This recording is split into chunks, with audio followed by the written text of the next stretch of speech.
Okay, let's start with a little bit of history. I would like, is it possible, would the connection fall if people turned on their camera? Because this way I can, oh, perfect, we can interact. That would be great. I can ask you questions and we can share. Lovely, thank you very much. Nice to meet you. Hi, Melly.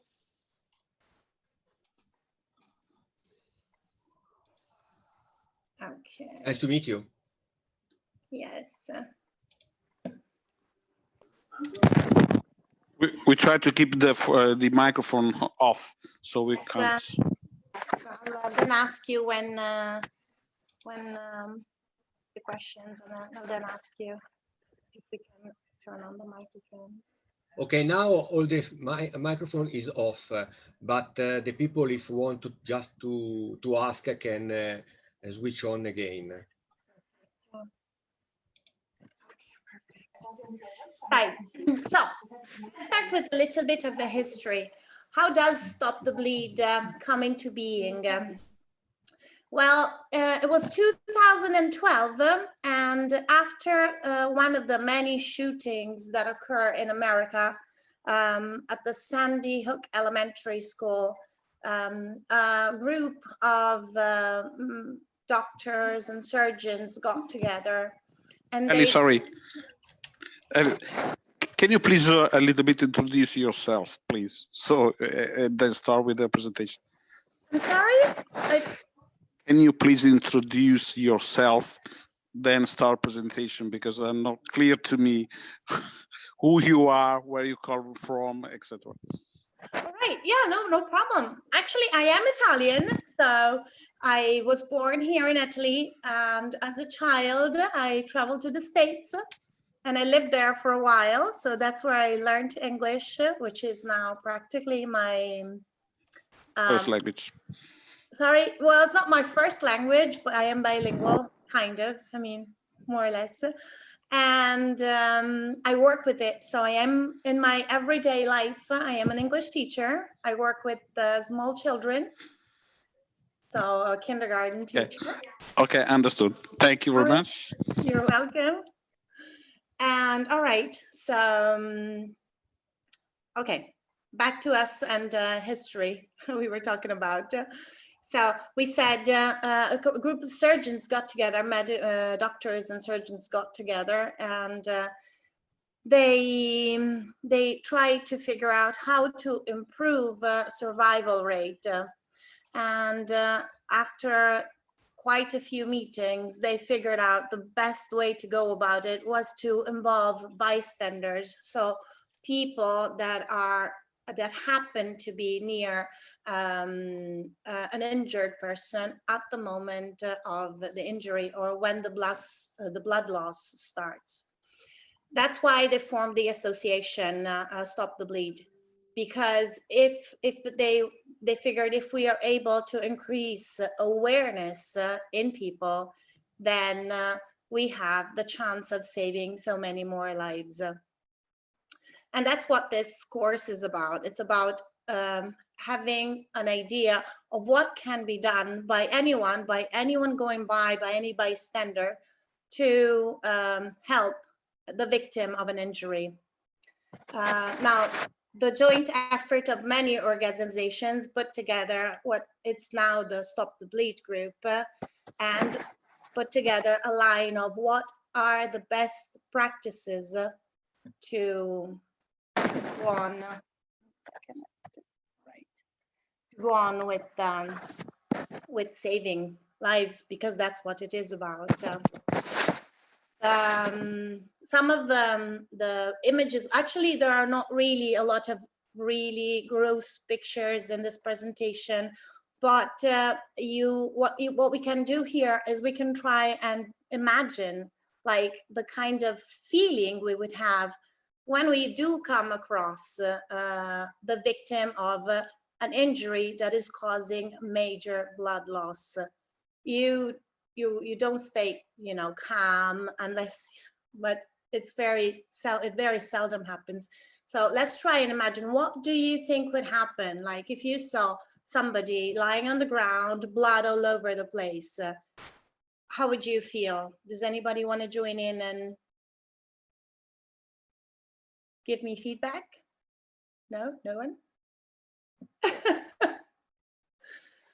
All right. Okay. So, okay, I see somebody speaking. Can we open the, can I, because I don't have access to the microphones. Oh, we have to unmute by ourselves. Right, okay, thank you. So if you want to speak, like when I ask questions, if you want to speak, you need to open your microphones by yourself, because I can't do that. Okay, all right. Okay, so you can imagine how you would feel. Anyway, you get stressed. You might see a person who's lost a limb. You might happen to see. So, okay, now, blood loss is the #1 preventable cause of death. That means that by a bystander, there is very little that we can do in a major accident. The one thing that we can do, the one way that we have to prevent death, the only one thing we can really do is control the blood loss.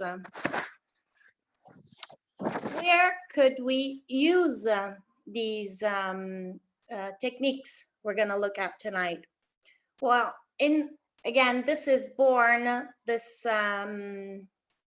association is born out of an event, a shooting event. But in Italy, we are hardly gonna find ourselves involved in that kind of business. Where could we actually find it useful? Well, at home. Major accidents happen at home. There, you cut yourself with glass, knives, anything. So home is one place. During sports events, that's another moment. And of course, accidents. That's something that we witness every day. Car accidents, motorbike accidents. Blood loss is a real issue there. So, what are we going to see? And what are we going to see in this course? Mainly, we're going to learn 2 things. First of all, to identify emergency and how to go about it. All right, first things first, most important thing, you have to take care of your safety first. No matter what you see, no matter the situation the injured person is in, the #1 priority must be your safety. Because if you get hurt, then first of all, you cannot be of help to anyone. And second of all, then when the the pre-hospital providers do arrive on the scene, they'll have to take care of you and the injured person. So it is the #1 priority, taking care of yourself. If you can, if there hasn't been a major trauma to the person, to the injured, you may move them to safety. Okay. One second, I'm having computer issues. Everything is stuck here. I'm sorry, but technology is not my best. Yeah, also your microphone has something that is touching, making noisy during your speech. Yeah, you touch your microphone with something and it's very noisy when you talk. Oh, all right, thank you for letting me know. Okay. I'll try and figure out what that is. Much better now. Oh, perfect. Okay, so another thing about yourself,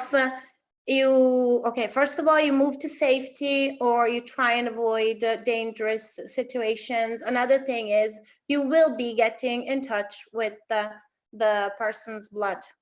So if you have gloves, you might consider wearing them. If you don't have gloves, avoid touching yourselves with the dirty hands, and definitely do wash your hands, anything that has been in contact with the blood afterwards, and do make a point of telling the healthcare provider that you have gotten in touch with somebody else's blood, and then they can give you instructions on how to go about it. So we said, number one priority, our safety. After that, we have an ABC. A, alert, B for bleeding, and C for compress. Alert is because even if you do manage to stop the bleeding, you need the hospital personnel to get there as soon as possible, the pre-hospital personnel. Therefore, the number one thing after safety, the other number one thing you want to do is call the emergency services. Because again, even if you do stop the bleeding, you need somebody else to intervene straight after that. Get your phone out. You'll have to tell the paramedics where you are. So get an idea more or less of where your whereabouts are. Ask around, ask other people if they know the name of the street. You have to give a proper, you have to give as much as a reference as you can, as a good reference as you can. After that, follow the instructions provided by the 112 operators. They will ask you if there are more injured people. What you're seeing depends on the event, but be ready for all those questions. After that, you need to focus on the bleeding. Now, what does it mean, focus on the bleeding? Must find the source of bleeding. There could be one source of bleeding or many sources of bleeding. I mean, the person could have many different injuries. You want to find the most relevant one, and you need to look for continuous bleeding and large volumes. Because for the blood loss to be actually a threat to life, it has to be continuous and it has to cause the loss of large quantities of blood. You might want to look for pooling of blood in the clothes. So say as an example, the person has cut their leg. You might not be able to see an actual pool of blood on the ground because it is being held in by the trousers, say. So you want to check if there's pooling of blood in the clothes as well. Once you have recognized the continuous bleeding, large volumes, and if there is pooling, then, okay, this we've already said.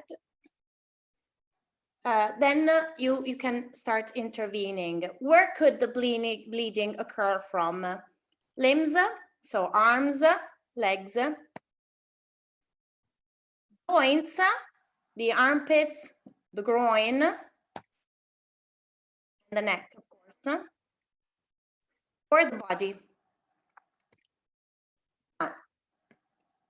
What you want, the way you intervene is you compress. Before we start this, I need to specify that what you're going to see here is it's mainly three different techniques.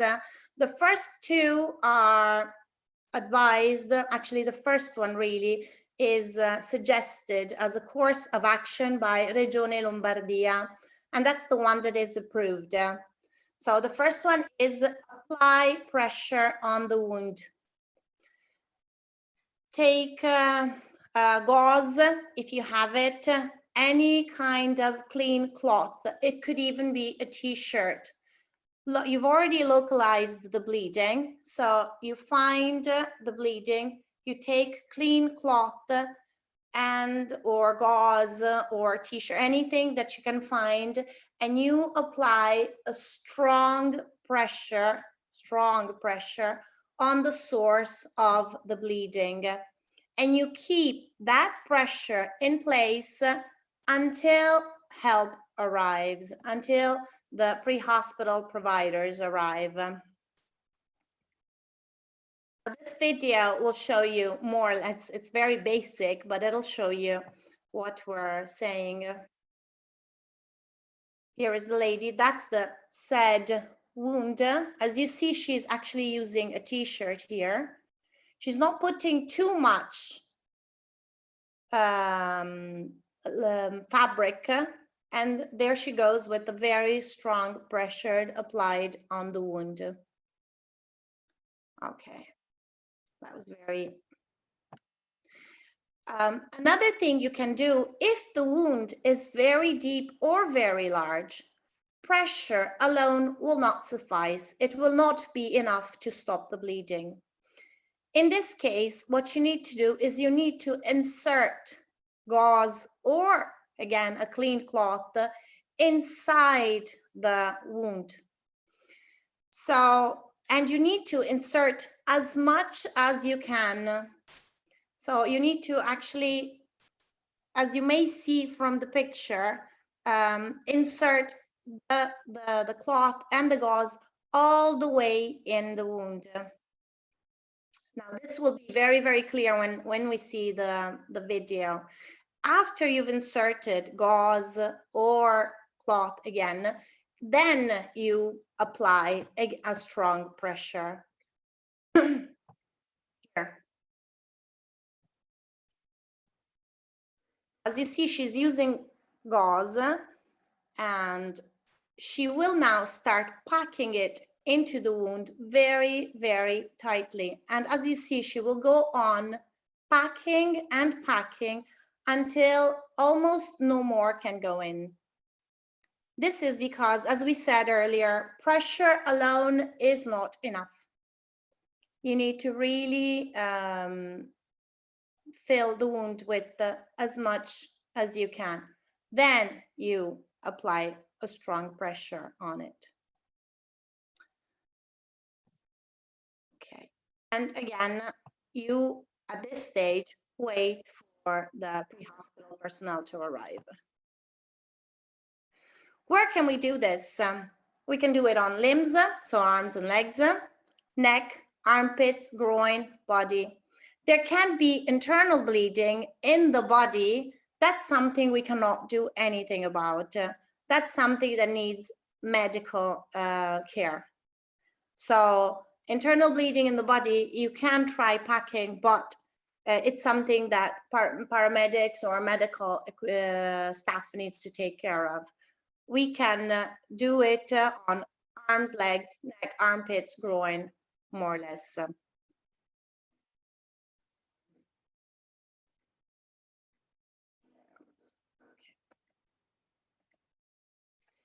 Now, this third one is the use of a tourniquet. Again, I have to repeat it because it is important. Regione Lombardia does not suggest the use of a tourniquet, but in certain events of blood loss, the loss of limb or blood loss that cannot be controlled otherwise, it is the only way to stop the bleeding. So we are going to see how it works. This is a tourniquet. If you've never seen one, it's very simple, very straightforward. Now they're going to apply it on the arm of the person. As you see, there is a Velcro strap, and she is putting it snugly. It doesn't need to be too tight when you place it, just snug enough to embrace the limb. And you then tighten the Velcro and you start turning the rod, and you turn it until you cannot turn it anymore. So for as long as you can, for as much as you can, you then finish wrapping the Velcro. And as you see, there is a little white strap. This little white strap is very important, as when you apply a tourniquet, it is essential to write down the time at which the tourniquet was applied. So you write down the time, and that's pretty much. how do you decide where to position the tourniquet and how to go about it? First of all, it has to be a little bit over the wound, which means above. So you look at where the wound is, you go a little bit above it. You do not place it on top of an elbow or a knee, as it would not be of any use. So if the wound is on an elbow or a knee, you go way above it anyway. You tighten it until the bleeding stops, or anyway, until you cannot turn it anymore. And you do not remove it. Sometimes might need to apply a second tourniquet in order to stop the bleeding. So one might not be enough. You might need to apply a second one. And one thing that is quite, it hurts. It really, really hurts. When you must, this and also the gauze packing hurts a lot. So you might want to speak to your, to the injured person. Tell them beforehand that that's what's going to happen. They will feel pain. It's going to be severe pain. It's going to be very painful. But again, you're trying to save a person's life. So you, even though it hurts, you do it anyway. Okay. What about a small child, a very small child? On a small child, all you do, I'm talking about an infant here. If it's a 10-year-old, you can apply a tourniquet, but if it's a very, very small child, you can't. But in those cases, strong pressure is probably enough. So if it's a small baby, strong pressure will do the job. You apply direct pressure on the wound. You can do the wound packing, so you can put the gauze in the wound if it's needed. If it's a large wound, you do that. And then you apply the pressure. You cannot use the tourniquet, unfortunately, if they're so small. Okay.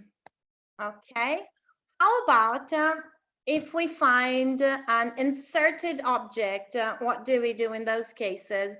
You do not remove it. That's not something that we are trained to do. You do not remove the object.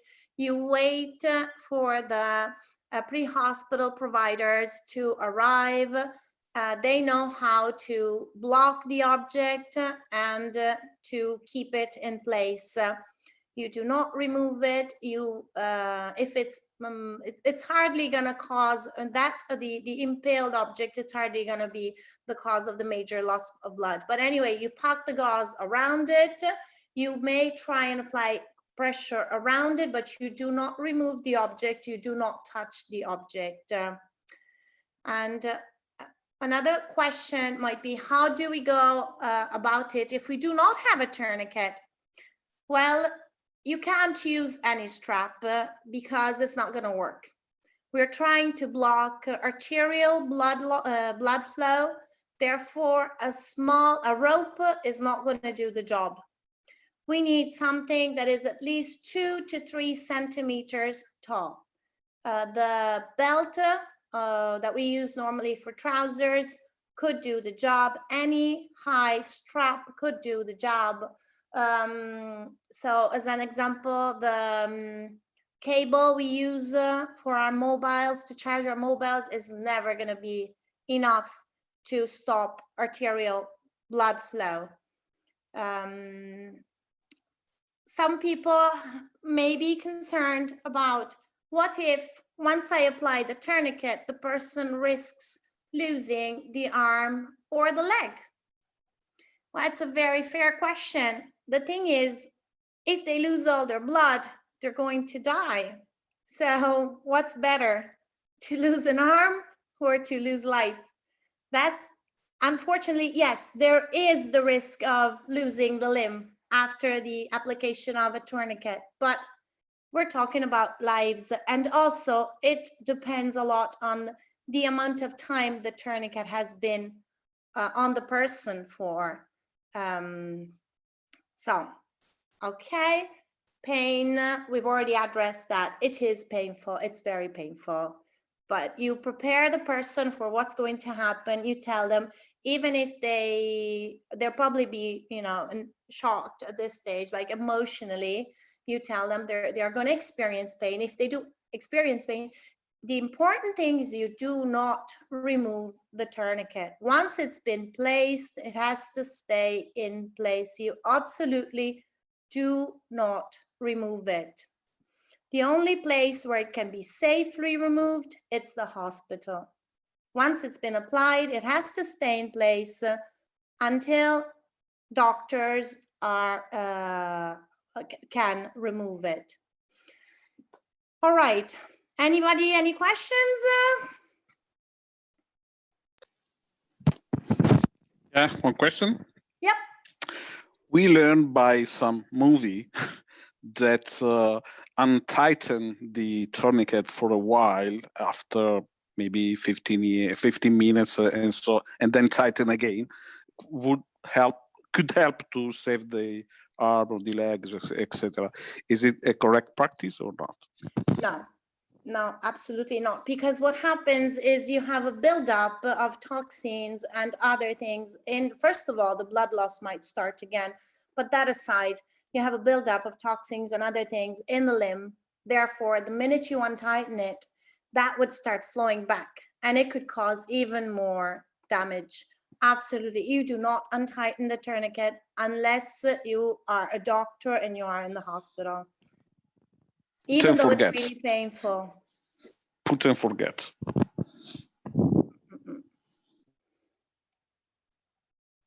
Anything else? Everything was... Yes, I have a question about the strong bleeding. The position of the body, which, for example, for bleeding and for in a arm, you have to put the body of the patient or the person in which position? In which position? Okay, well, first of all, it depends, because if it's the victim of a trauma, you don't want to move them. Okay. If they've been subject to a major trauma, you don't move them. Sure. If they've just cut their arm, you might want to, you're trying to apply like strong pressure. So I could tell you, try and raise the limb above their heart. The truth is, because you're trying to apply strong pressure, it's going to be very hard. So for as long as you're applying a very strong pressure on the wound, that is as much as you can do, really. Okay. Of course, if they have a severe cut, what you might want to put them in a lying down position because they've lost a lot of blood. But yes. Okay. Thank you. Oh, you're welcome. Anybody else? Any questions? Anything? Okay. And let's just do a quick review of what we said. First of all, personal safety, take care of yourself. Remember, don't get in danger, even though you want to help. If you get hurt, you're not going to be able to help anyone. Call the emergency services, because even though you manage to stop the loss of blood, you will need the pre-hospital providers to be there as soon as possible. Localize the bleeding. If there is one source of bleeding or many sources, different sources of bleeding, which is the major source of bleeding, and compress the wound or pack the wound and then compress it, or use a tourniquet, and then keep the pressure in place until you wait for help to arrive. Right? I hope that it's quite straightforward, really. So not too complex at all. Very easy to put in place. That's if anybody's got anything to add. Yes, I want to ask if you suggest to give some drinking, some in order to to integrate the liquid that the body can lose? Personally, I wouldn't. Okay. I wouldn't. You don't know what kind of state the person is in. I wouldn't give them anything at all. I would just if help doesn't arrive soon, the drink you might have given them is going to make very little difference. And once the help arrives, they're going to be able to provide them with any liquids other ways, like not through the mouth, that they might need. So I would advise against it. Okay. Thanks. Okay. You will find a questionnaire online that I see maybe all the answers to the questions have been addressed here. Is quite easy. One thing I did forget to mention is the amount of blood that we have in us. Actually, that was one of the first things that I needed to say. And that's in our body, we have from 6. You can imagine how the loss of even just 2 or 3 would really put a person, 5 even, would put a person into danger. So and it's very quick, to lose a few liters of blood. And again, that info is like we have in our bodies between 6 and 7 liters of blood. Okay. The really tricky question is when we would really necessary to apply a tourniquet rather than make pressure or put something into the hood. When you came up, okay, I need to put the tourniquet. It's really a tough decision. Maybe that's why Regione Lombardia does not suggest to use it. I think it is a very tough decision. I suppose it depends on the amount of blood the person is losing and the situation you find in front of yourself. Also, because once you apply the tourniquet, considering that Regione Lombardia does not suggest its use, it's kind of like your business, you're taking the risk there. Therefore, I suppose it depends. If you are saving a life, if you see they've already lost great quantities of blood, or there is a continuous blurt of blood coming out, then you might want to do it. If it's a serious arterial blood loss, very, very consistent and very powerful, then you might want to think about it. Or if you try to apply pressure and you see that you're not going anywhere, but it's your responsibility, it's your your risk to do it. So it really, I suppose, depends on the situation you find yourself in. Maybe you see somebody on the road, they seem to have lost a bit of blood, but not so much. You try to apply pressure, you can't really stop the blood flow, but it seems to be slowing down a little bit. Then it's one thing. Your kid has just lost an arm, maybe you apply the tourniquet. Yeah, absolutely. Yeah. Yes. Or maybe you have some femoral damage, femoral venous damage that you really cannot stop with the pressure. Then definitely I will go for tourniquet. And of course, I hope to not put myself in this situation to have to decide for another life what to put, whether put or not, because it's really tough decision, as you said. I agree.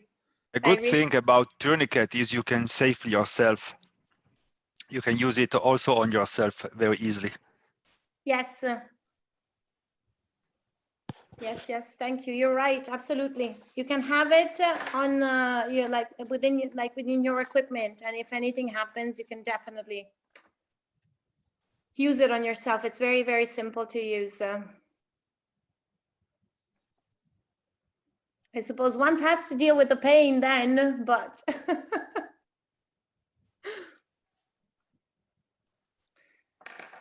Most of us are men, so Ari? Rambo. most of us are men, so we have no problem with pain. No problem. Okay. Rambo.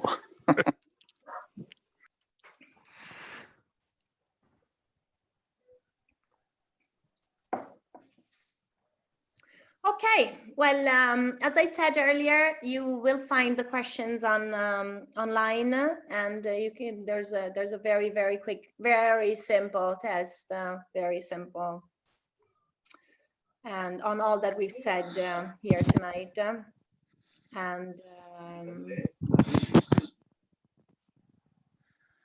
Let's talk about your accents, because a mixture of US and English accent is quite strange, or not?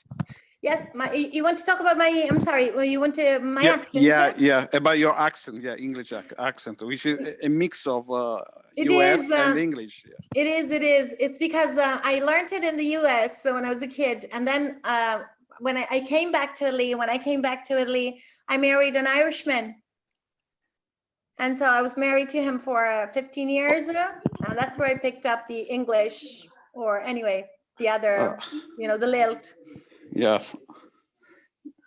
We are lucky that you didn't get any Irish accent. I love Irish accent. It's actually quite pleasant. But you understand it. We don't, normally.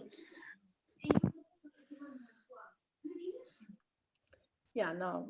Well, the Irish accent from Dublin is okay. It's not too bad. Okay.